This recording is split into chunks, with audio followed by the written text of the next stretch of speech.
day everyone, my name is Loie J. Estrada from MSU Basin 1 and today I am going to perform assessing the abdomen. So examining your patient's abdomen may reveal important information about his internal organs. So always examine, auscultate, percuss, and palpate. So changing the sequence of these diagnostic approaches may change the frequency of bowel sounds and make the result less reliable. So the purpose of this is to provide vital information about his internal organs. So prior to the conduct of the procedure, I am going to close the door to provide patient privacy, and I am gonna need to provide an adequate lighting and adjust room temperature for patient's comfort.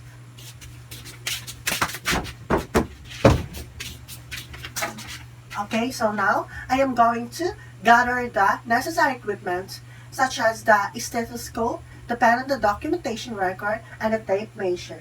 Okay, so it is here, here, here, and of course it's here. So then I'm going to do hand washing or apply alcohol. So hand washing or hand hygiene prevents the spread of microorganisms.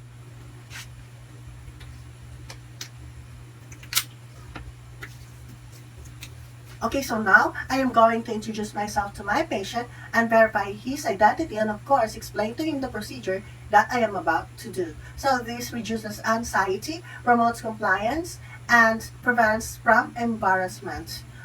Okay, good morning sir. I am Loie J. Estrada, your student nurse for today. May I see your wristband please? Okay. Please state your complete name and your birthday please. Okay, so now I am going to assess your abdomen. Is that okay with you? Yes.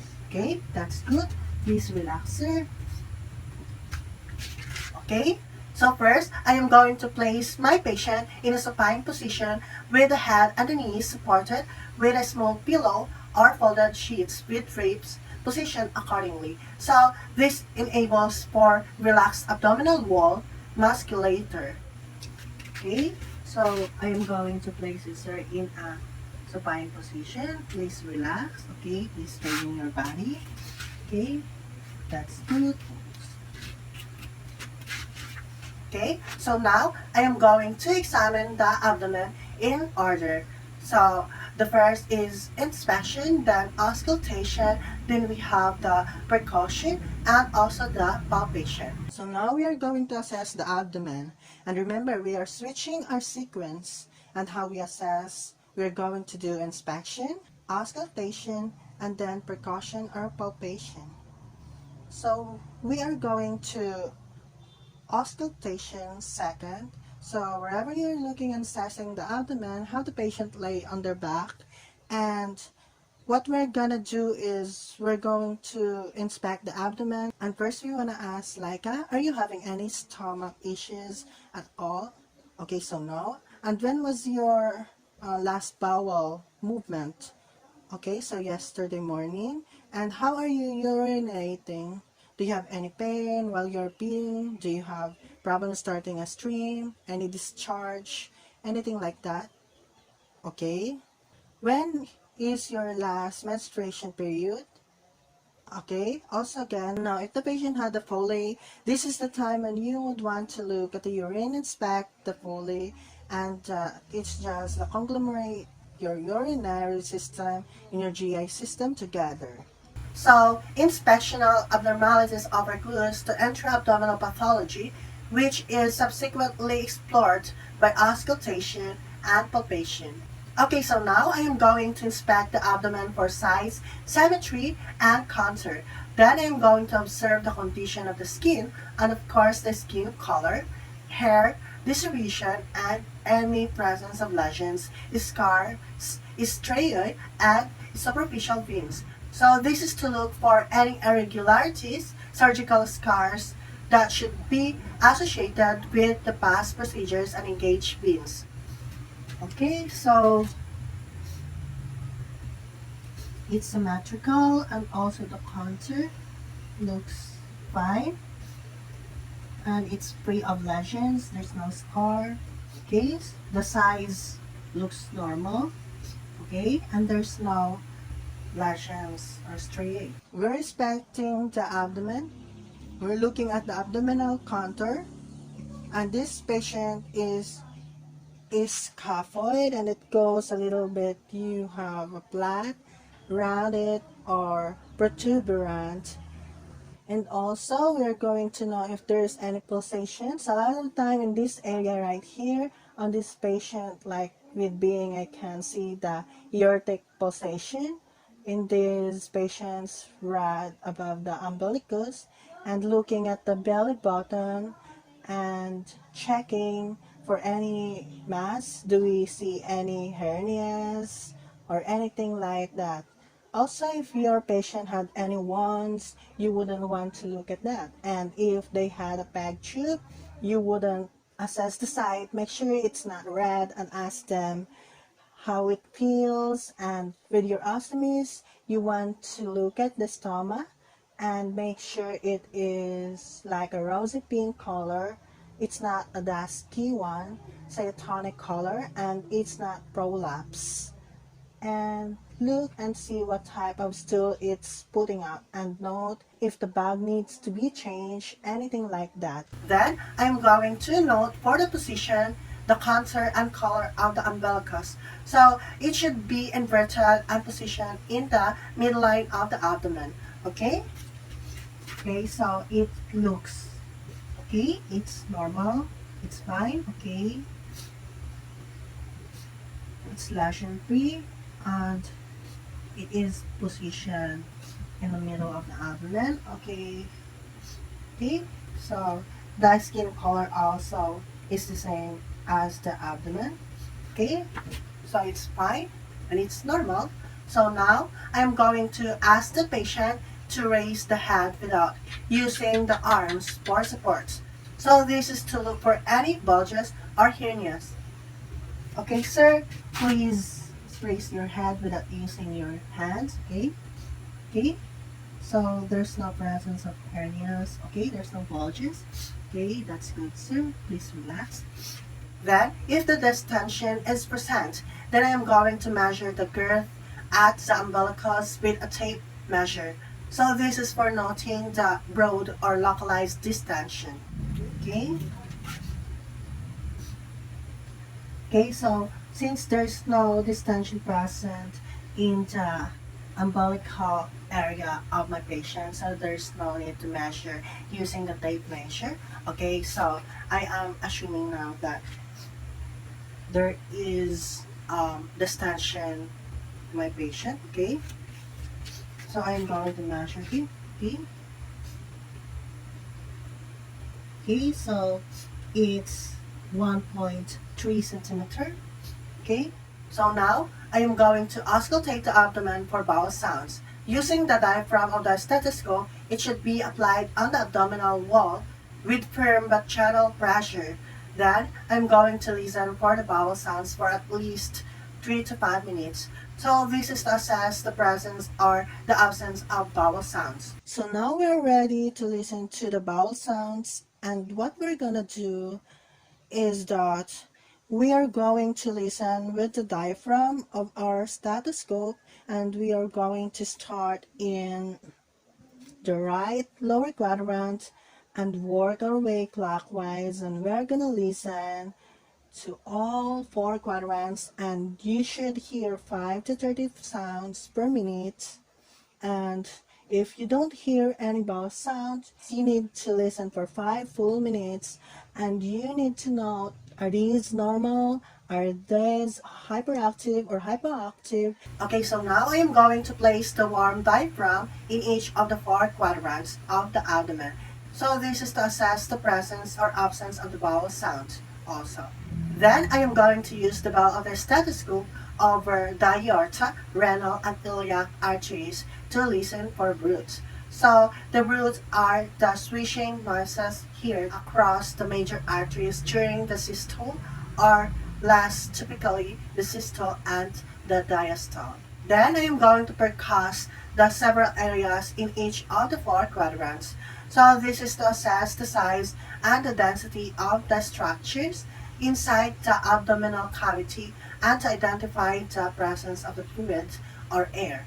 Then I am going to use a systematic pattern. Begin in the lower right quadrant, then proceed to the upper right quadrant, then to the upper left quadrant, and the lower left quadrant. So this is to have an accurate assessment. So let's listen. Right, lower quadrant.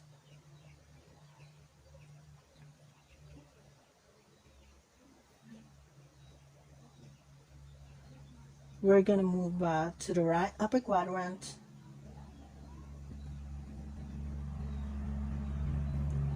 Then move over to the left upper quadrant. And then down to the left lower quadrant.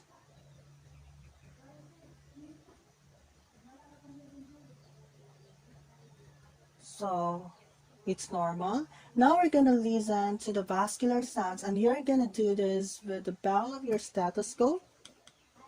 And we're gonna listen at the aortic.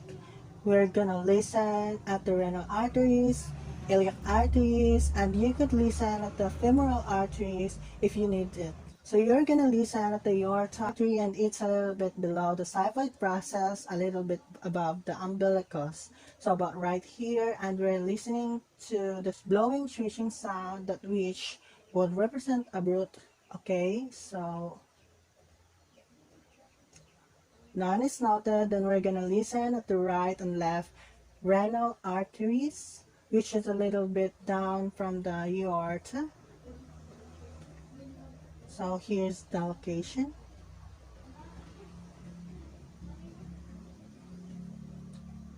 Okay, so none. We're gonna listen at the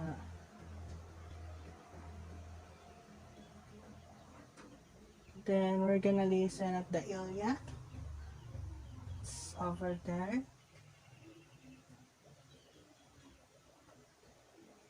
And this is iliac artery too. And then listen on the other side.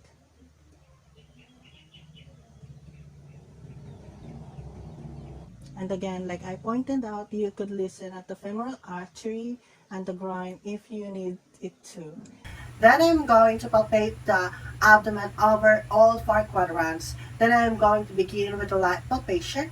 Then do the deep palpation to palpate organs or any masses. So it offers some suggestions for locations of bulk or sensitivity. Then for light palpation, press your palm down only about 1 to 2 centimeters in a rotating motion. So note areas of slight tenderness or superficial pain, large masses, and muscle guarding. So this is to record the existence and location of any stomach discomfort. Now we're going to do palpation. First, we're going to do light palpation, then deep.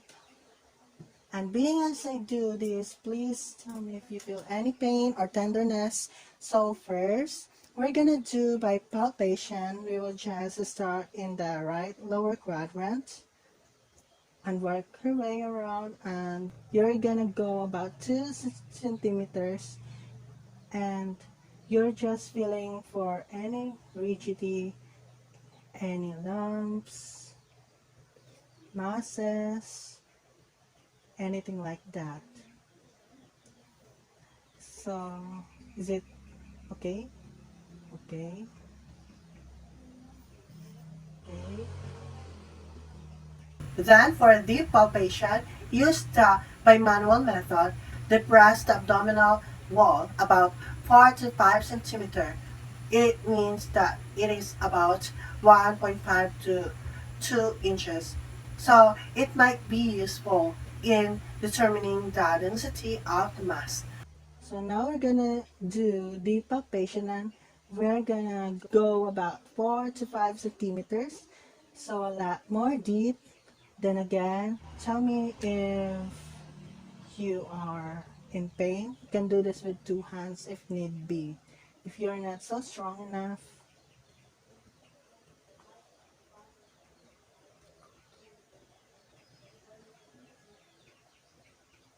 feeling anything. Okay, so you're feeling nice and soft. Belly sounds. It stimulates good, so it's going to wrap up. Okay. So this is how to perform abdominal assessment. Then, palpate the liver. Place your right hand at the mid-clavicular line under the 11th or 12th rib. So, I'm going to place my left hand under the client's back at the lower ribs and press upward. So, this is to be able to appropriately find the liver and check for any soreness or abnormalities. Okay, so now I'm going to be palpating the liver. Okay. Okay. Okay. Okay, that's good, sir. Okay. So now, I am going to ask the client to inhale and exhale deeply while pressing in and up. So doing this while taking note of any enlargements or masses. Okay, sir, please breathe in and breathe out. Okay. Okay. That's good. It's normal. Okay. Then I am going to document procedure and report any abnormal findings. This is for legal purposes and for future references. Okay?